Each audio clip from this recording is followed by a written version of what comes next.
Hello everyone. हमने last chapter में देखा था कि कांगू हेबोम से कहता है, तुम किसी और को नहीं देख पाओगे, क्या तुम्हें यकीन है? तो यह सुनकर हेबोम कहता है, हाँ, मैं पहले ही कहा था कि मैं कहीं नहीं जाऊंगा और किसी से नहीं मिलूंगा, केवल तुम। उसके बाद यह सुनने के बाद कांगू हेबोम को शोल्डर से टाइट पकड़ता है और फिर वह उसकी तरफ झुकने लगता है। यह देखकर हेबोम थोड़ा सरप्राइज हो जाता है। कांगू हेबोम को किस करने लगता है। किस करने के बाद कांगू हेबोम की तरफ देखता है और कहता है, यदि तुमने पहले भी इतना स्वीट एक्ट किया होता, मैं तुम्हारे साथ बहुत अच्छा ट्रीट करता। यह सुनकर हेबोम बड़े प्यार से कांगू की तरफ ध्यान से देखने लगता है। हेबोम को इस तरह से प्यार से देखते हुए देखकर कांगू पहले तो उसकी तरफ देखता है और फिर वह कहता है, अब मैं तुम्हारे लिए इम्पोर्टेंट पर्सन हूँ, राइट? उनकी बातों को सुनकर हेबोम सोचने लगता है, क्या तुम सचमुच सोचते हो कि हम लवर हैं? यह बिल्कुल भी सही वर्ड नहीं है इस एक्सप्लोसिव रिलेशनशिप के लिए, जिसने मुझे बुरी तरह से बर्बाद कर दिया है। तो फिर मैं इसे क्या कहूँगा? हेबोम यह सब सोच रहा होता है। कांगू हेबोम को सोचते हुए देखकर कहता है, सनवे, क्या तुम्हारे माइंड में कुछ है?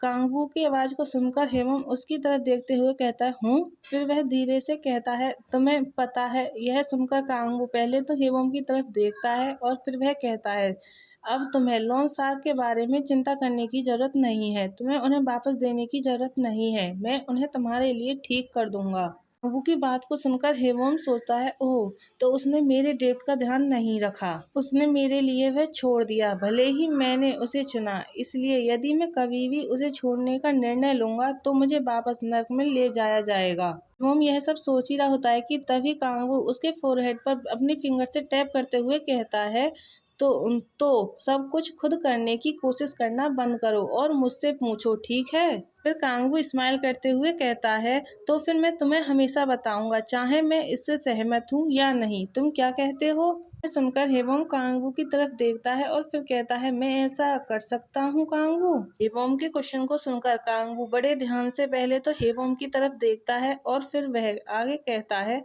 मैं अब से तुम्हें इसी पर रोक कर रखूंगा। यह सुनकर हेबोम कहता है, अब से? हेबोम के ऐसे क्वेश्चन को सुनकर कांगू थोड़ा गुस्से में आते हुए कहता है, तो क्या तुम बस भागने से पहले चुपचाप पड़े रहने की प्लानिंग बना रहे थे?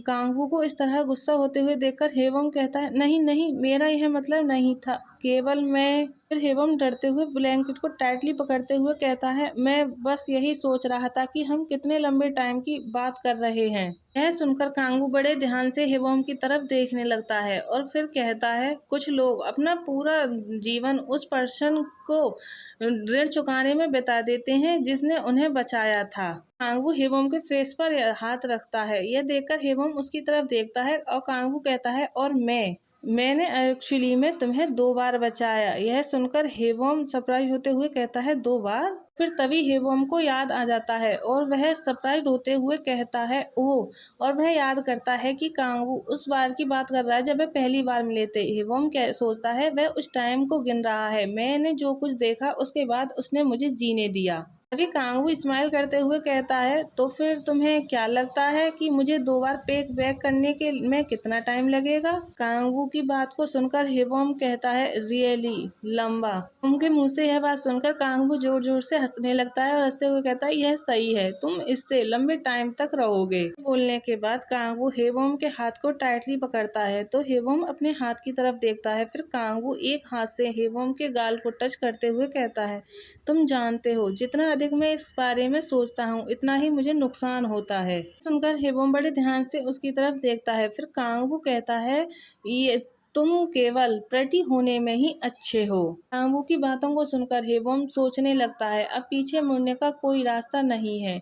नहीं, मैं इसकी प्लानिंग बना रहा हूँ। हेबोम आगे सोचता है, मुझे वहां से बाहर ले जाया गया जहां मैं पहले जाता था, लेकिन मेरे चारों ओर का यह पानी अब मुझे घर जैसा लगता है। मैं कह सकता हूँ कि यह धारा मुझे बहा ले जाएगी ऐसी जगहों पर जहाँ मैं कभी नहीं गया, ऐसी जगहों पर जहाँ के बारे में मैंने पहले कभी सपने में भी नहीं सोचा था। यह सब सोचने के बाद हेवम कांगवू के फेस पर हाथ रखता है, जिससे कांगवू थोड़ा चौंक जाता है। फिर हेवम स्माइल करते हुए कहता है, इन दिनों सन लंबा होता जा रहा है, विंटर खत्म हो गई होंगी। कांगवू हेवम के हाथ को पकड़कर किस करने लगता है। फिर हेवम सोचता है, कांगवू में व्याप्त अराजकता में कुछ भी क्लियर नहीं है, एक ऐसी दुनिया में जहाँ यहाँ कोई सही या गलत नहीं है। हेवम बड़े ध्यान से कांगवू की तरफ देखते हुए आगे कहता है, फीलिंग का कोई आकार या नाम नहीं है, इतना तो मैं जानता हूँ। मैं हताश होकर कांगवू की जरूरत है।